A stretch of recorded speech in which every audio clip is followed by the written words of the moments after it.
আমরা আজকে 2-এর নবম দশম শ্রেণী গণিত বিগত দিন দিচ্ছি 12 নং, আজকে 13 নং আলোচনা করব এবং সমাধানও করব।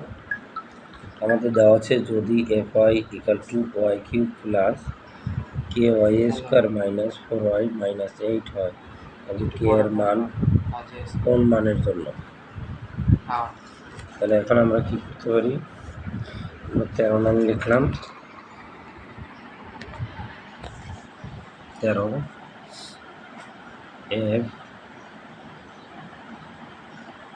FY =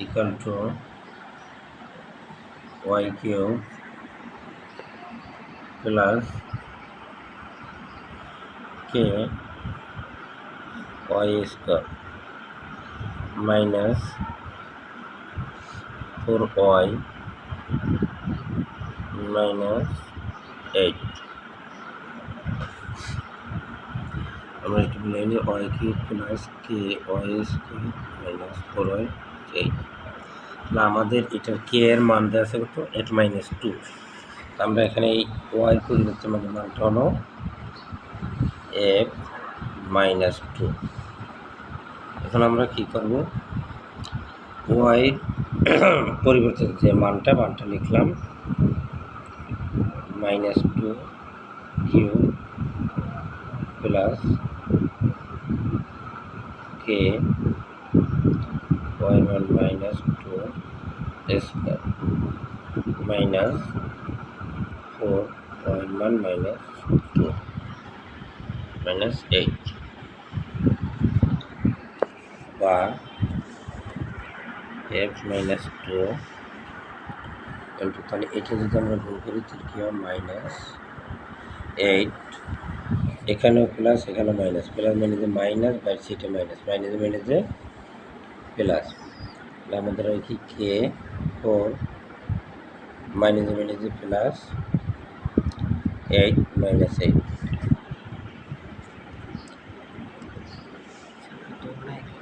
-2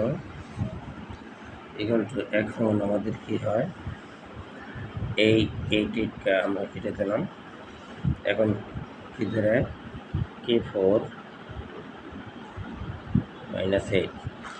এখানে আমাদের এই যে F -2 = 0 হলে এটা কই পেলাম? আবার খেয়াল করেন এখানে এই যে 0, তাহলে আমাদের এখন লিখতে হবে K4 8 = 0 দিয়ে দিলাম, বা K4 = এই সমান এই 8টা মাইনাস ওই পারে গেলে প্লাস, বা K8 4 আগে, তাহলে K = 2। Thank you very much.